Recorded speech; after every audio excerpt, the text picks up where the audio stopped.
Bom, vamos lá para o nosso próximo assunto aqui, que é definição e tratamento de exceções.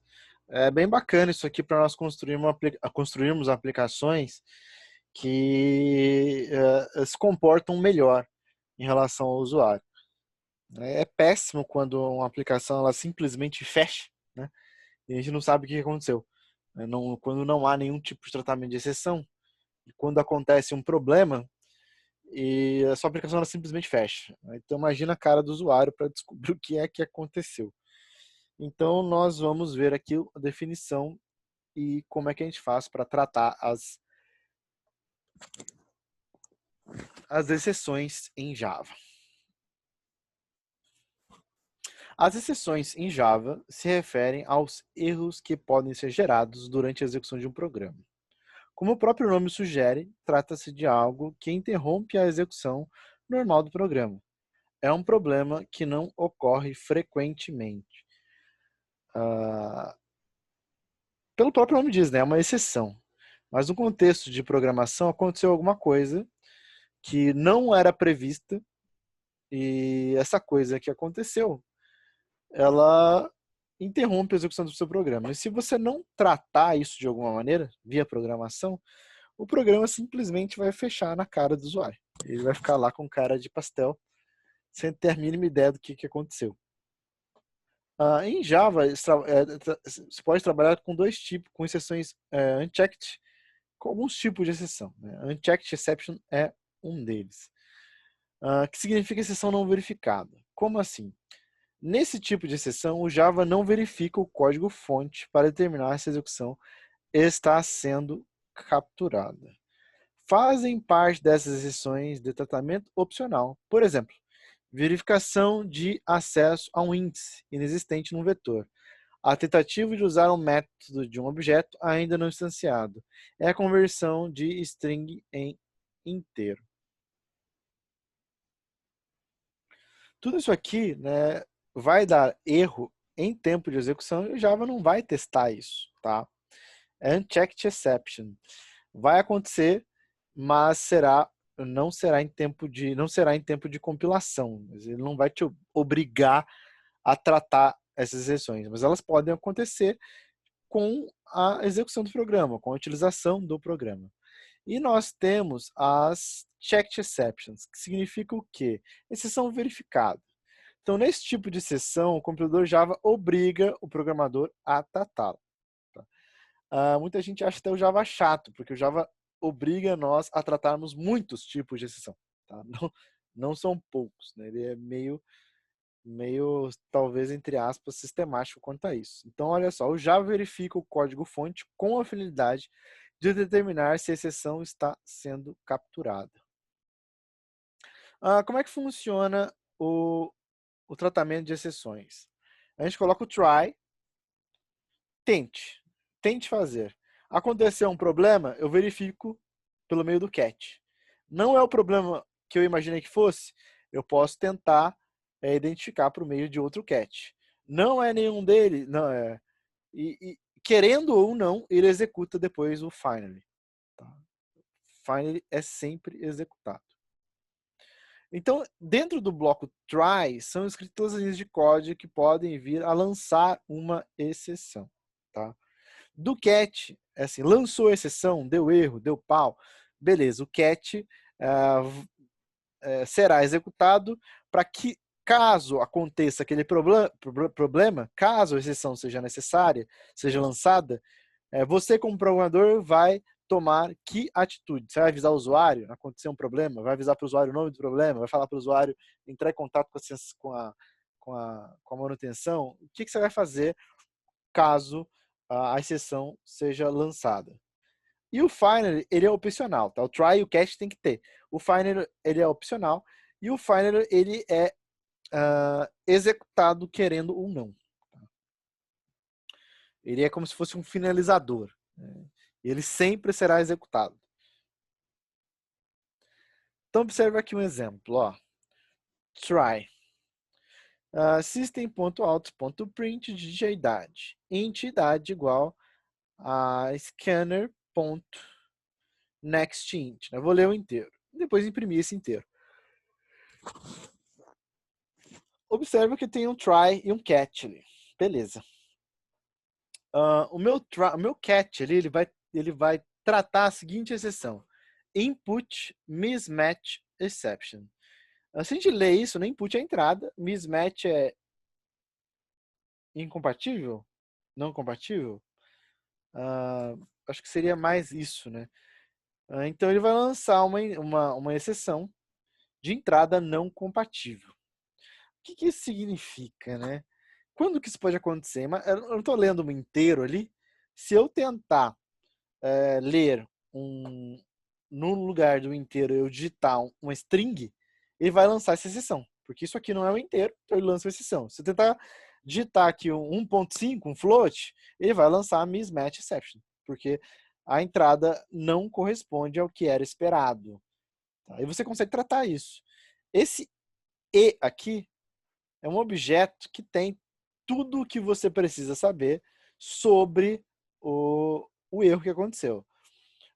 Ele tem uma pilha, né, ele apresenta para você também uma pilha de erros. Então, quando eu chamo esse método aqui, e.printStackTrace, ele mostra o erro que aconteceu, a linha onde aconteceu o erro, ele mostra uma série de informações sobre o erro. Para o programador isso é muito útil, tá? Porque ele pode tratar o erro também de uma outra maneira, se ele quiser.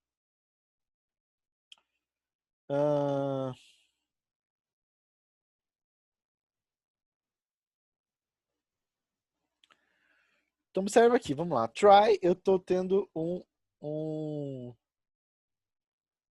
tô tentando ler mais um inteiro ali. Eu leio o inteiro.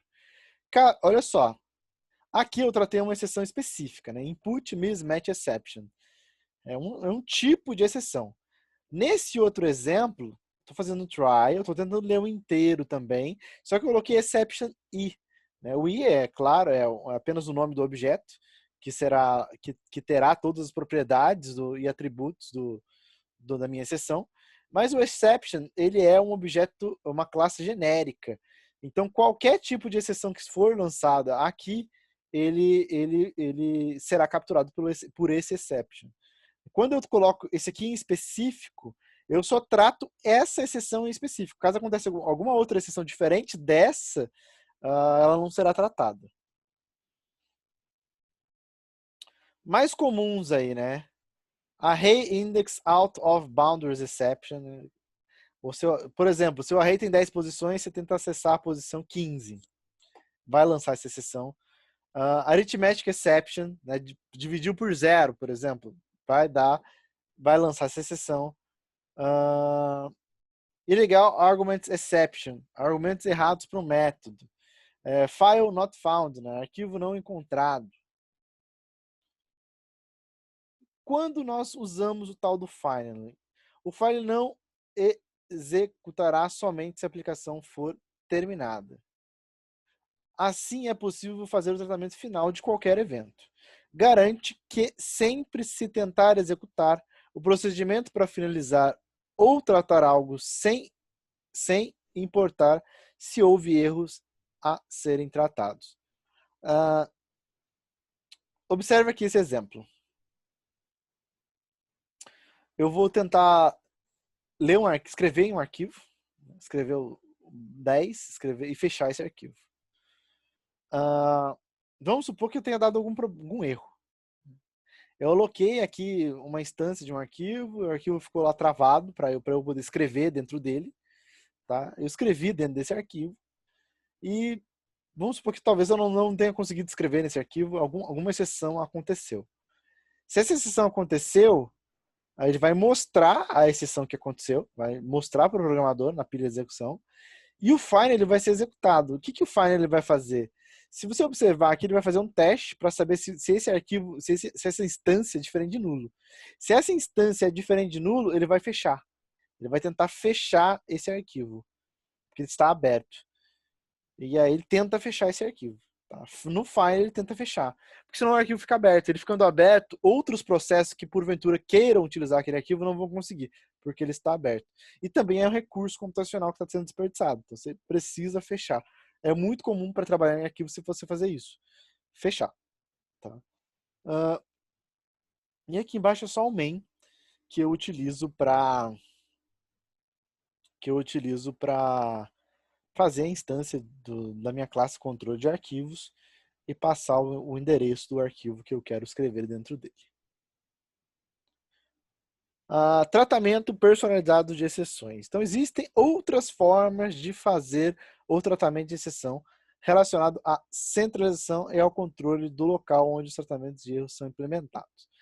A cláusula throws é um recurso que faz com que o método lance uma exceção ou mais que serão especificadas pelo programador caso ocorra algum problema.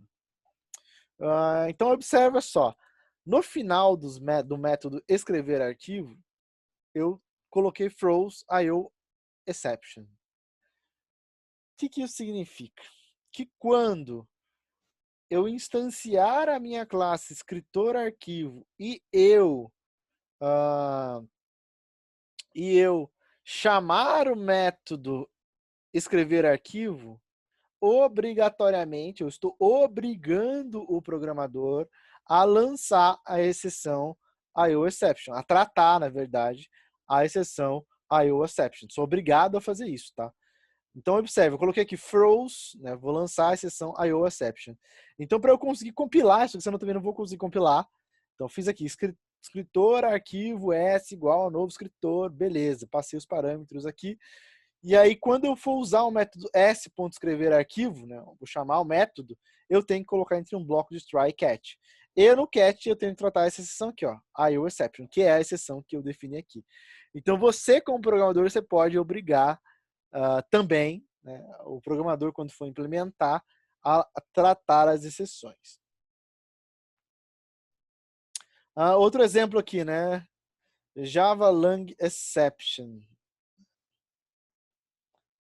Também eu tenho que eu posso, ou eu trato especificamente essa exceção, ou eu trato ela genericamente, ó, exception, e engloba todas, tá? Todas. Exceções geradas por threads, né? A gente acabou de ver as threads aí, mas vamos lá. Illegal argument exception, interrupt exception e security exception. São os tipos de exceção que podem ocorrer em threads.